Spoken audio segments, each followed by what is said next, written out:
had to exist. If she had to be here, she'd make sure the universe knew it had made a mistake. I'd had the good fortune of meeting her in high school, and we'd been unlikely friends ever since. Maybe it was because she only survived school from my notes and study help, or maybe it was that I'd managed to save her from the worst of the bullies she seemed to attract. Either way, I liked her, and I guess it was for the same reason people inexplicably liked cats. Want to poop on my pillow because I went out of town for a day? Want to pee directly outside your litter pan even though it's perfectly clean? Or maybe you want to just make sure gravity still works for the 10th time this week and knock my drink to the floor. That was Lilith. Well, minus the bathroom habits, as far as I knew. Deep down, deep down, I knew she still needed affection just like everyone else, and I liked how hard she tried to pretend she didn't. I said, "Stop it," she repeated in her usual deadpan. I can see you smiling from the corner of my eyes. It's going to make me barf. Can't help it. It's fall. I said the words in a sing-song voice, partly because I knew outward happiness was like Lilith's kryptonite. She grimaced. Good. Then maybe those disgusting creatures you're trying to grow in our kitchen will die soon. Plants. Lilith. They're called plants. And considering their inside, I'm sorry to say they will probably survive. Accidents happen, though. She didn't take her eyes from the road, but I thought I saw a glimmer of pleasure in them as her thoughts turned murderous. What kind of person doesn't like plants? They smell.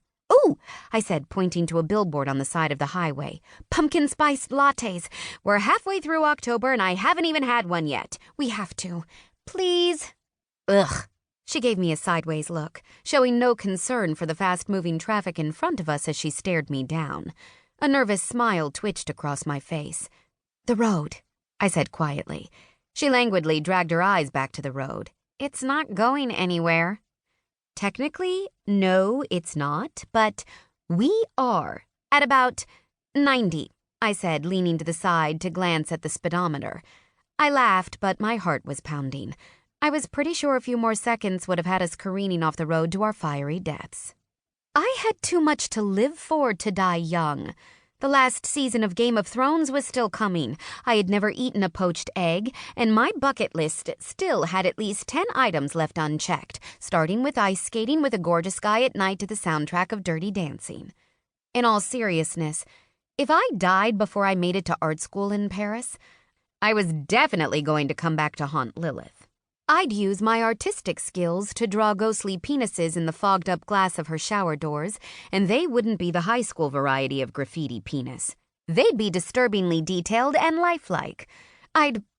Actually, that was about as far as my haunting creativity went.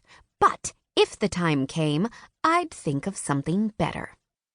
Lilith shrugged at being reminded to watch the road. It was hard to say when she was amused, but I thought I could sense it radiating off her like heat. I probably seemed innocent to the world and breakable to her, even after the years we'd known each other. In her cat-like way, I think she was pawing me closer to the edge of a long, hard drop to the floor, just to see what would happen. I looked out the window as we took the exit. Stores had already started stocking the shelves with Halloween gear from candy corn to pumpkins, and I'd watched no less than 2 horror movie marathons, even though I had the same tolerance for being startled as a chihuahua on the 4th of July. Freddy Krueger scared me the most. I mean, what's scarier than a guy who gets you in your dreams? At least with the other bad guys, you cannot be the horror movie bimbo who doesn't realize that basements equal death, upstairs equals death, and barns full of thrashing equipment definitely equal death. Honestly, if I was in a horror movie, I'd gather up all my friends, look in the mirror, and try to figure out which one of us looked most like the cute girl next door. Everybody else was dead, and the guy who looked most like a jock was probably secretly the killer. Predictable or not, I still watched horror movies from behind a big pillow.